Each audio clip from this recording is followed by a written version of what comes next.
Good morning. It is Friday, the 20th of February. I'm Maeve McMahon, and this is Europe Today, your daily dose of European news and analysis, live here on Euronews. Coming up after the first ever meeting of Donald Trump's so-called Board of Peace, the United States has said it will pledge billions. It also says it will increase its oversight of the United Nations, make sure the organisation, quote, runs more effectively. Officials from over 50 countries attended the meeting, 27 as full members, with many others observing, including representatives from the European Commission. President Trump described it as one of the most important things he has ever done and welcomed the fact that 9 members pledged billions to help reconstruct the Gaza Strip. A handful of countries will also be committing troops. We can start by taking a listen to President Trump. Certainly in terms of power and in terms of prestige, there's never been anything close, because these are the greatest world leaders. Almost everybody's accepted, and the ones that haven't will be. They're all joining, everybody, most of them very immediately. A few that we really don't want because they're trouble. I've seen some great boards, period. It's peanuts compared to this board. For more, we can bring in Euronews' correspondent Maya de la Bum, who's been following this story very closely for us this week. So we see a very celebratory there, Trump saying that everybody is joining this Board of Peace. Maya, is that true? I think it's a little bit out of touch with reality, because if you look at the number of countries which really join, it's 50 countries, as you said in your introduction.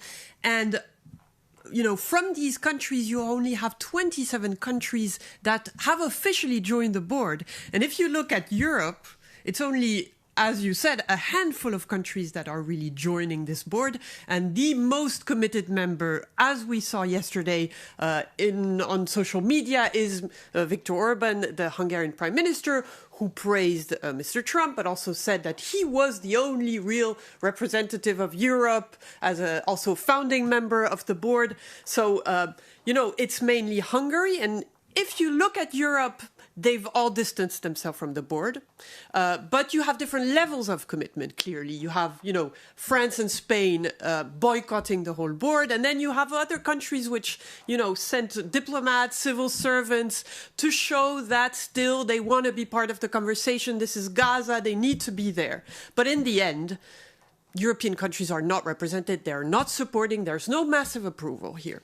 And meanwhile, the European Commission, as always, walking a bit of a tightrope on many topics. This one included, they did decide to send their Commissioner for the Mediterranean, Commissioner Suissa. She posted a photograph of herself very proudly being there yesterday. But many people are annoyed about this, especially the French, Maya.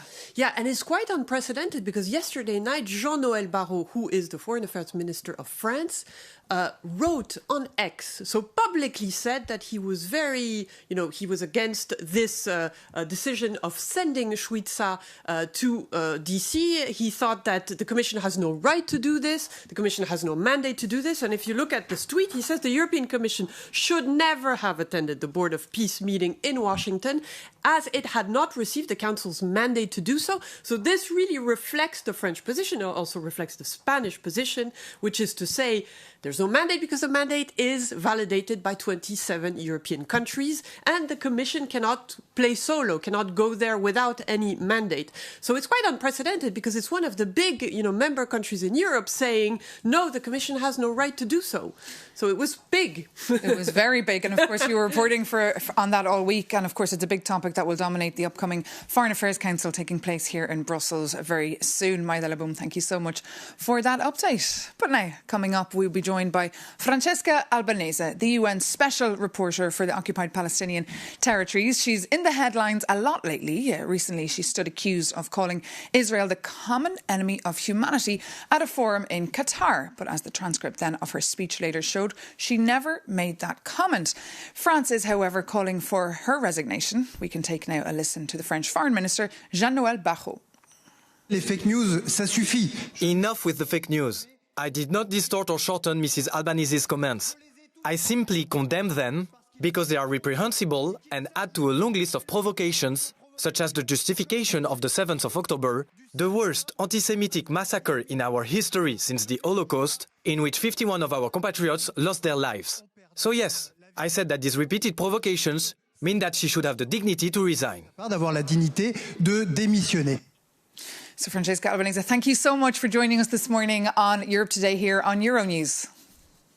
Thank you for having me. So you were listening there to Jean-Noël Barrot. How do you respond to the fact that the Foreign Minister of France is saying that you're not fit for the job? It's his opinion. It's the French diplomacy's opinion.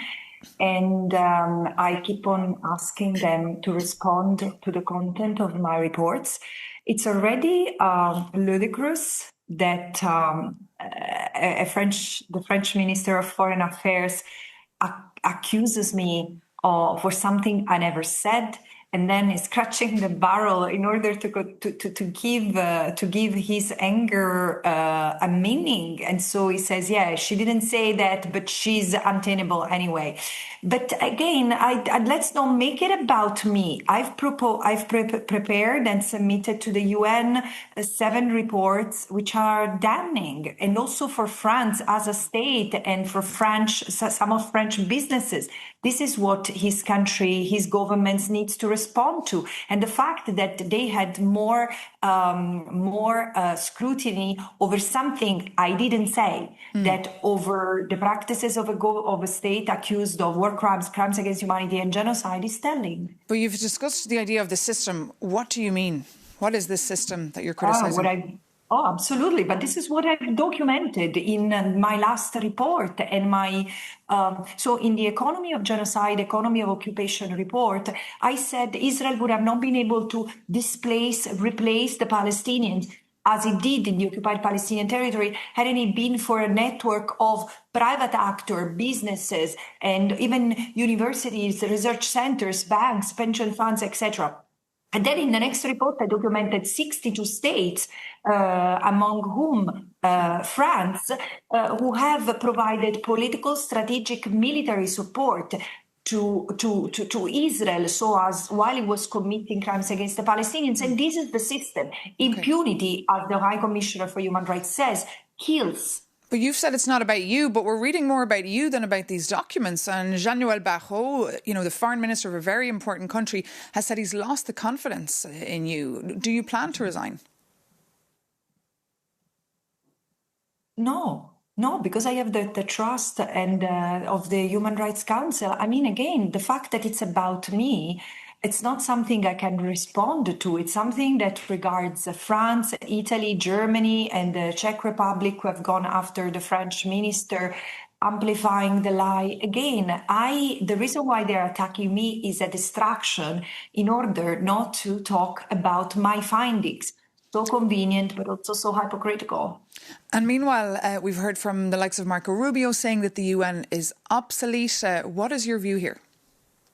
Yeah, this is the thing. I've been saying that for years, that behind the assaults, for example, on UNRWA and then on my mandate and other parts of the human rights system, there was the beginning of a project, the dismantlement of the multilateral system, substituted, we see that now with the Board of Peace, with something else, which is more the expression of a new empire or an empire unveiled than multilateralism. But again, there is a movement that doesn't want it, and in fact is pushing for a decolonized multilateralism.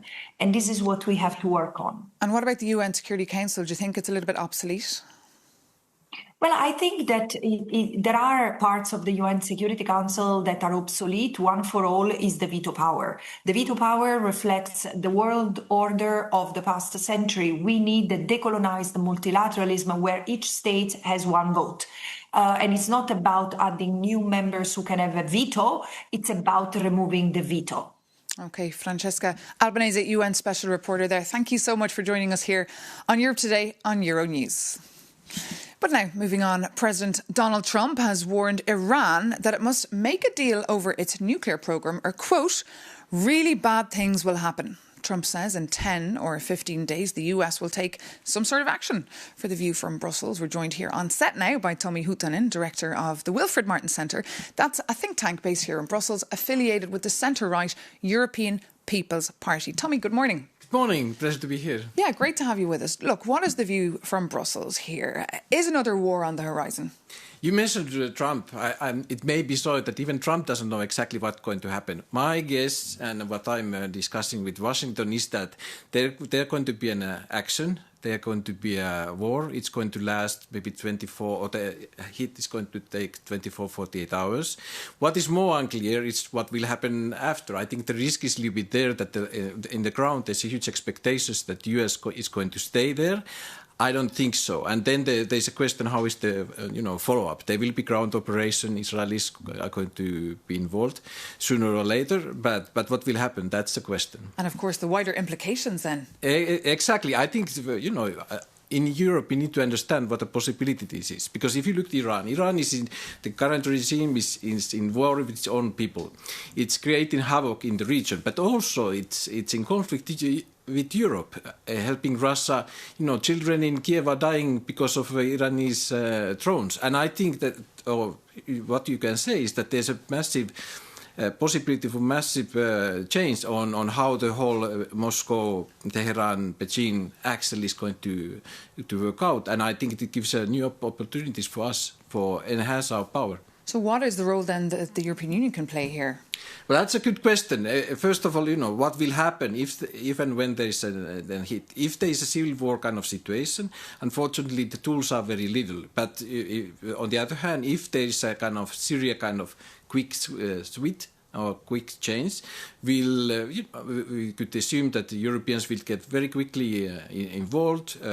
President Metsola has already very clearly stated on behalf of the Parliament that we are with the people. There are already Manfred Weber made the initiative on opening the embassies, for demonstrators. That's an indication that we would be very quickly involved. However, I don't think that there's a strategy and thinking yet. But I think there's a political commitment and understanding, and that's a moment for us, for Europe to come in and really fix the Middle East. And meanwhile, you're on the phone, you said, close contacts with your contacts in DC. Yes, indeed. But of course, it's all about the president and what the president finally decides. Nobody knows for sure, and maybe even the president himself doesn't know. Well, whatever the president does decide, we will report it here on Euronews. Tommy Huttunen, thank you so much for joining us here this morning. Inviting us on Europe Today, and for bringing us your analysis there from the Wilfred Martin Centre. But now, moving on, Christine Lagarde is expected to leave the European Central Bank in Frankfurt before her 8-year term as president expires in October 2027. Europe's top central banker, who joined the bank back in 2019 from the International Monetary Fund, wants to exit before the French presidential election in April next year. For more on what this all could mean, our Ida Sanchez takes a look. Big changes are coming for the European Central Bank. After months of speculation, rumours that Christine Lagarde, the head of the ECB, will step down are coming true. Europe's top bank in Frankfurt said that the decision had yet to be made. But why would Christine Lagarde want to leave early?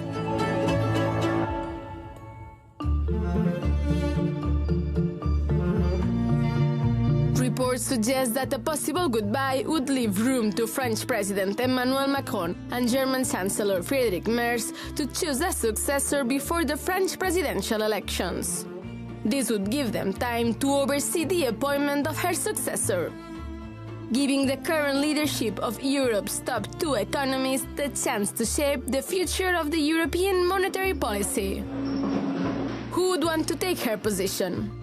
Spain might be one of the countries ready to step in. Spain wants to play a leading role in the new council once the remaining positions are renewed. We are prepared should this situation or decision come earlier. And they are not the only one, as Klaas Knot, the former Dutch central bank chief, might also be interested.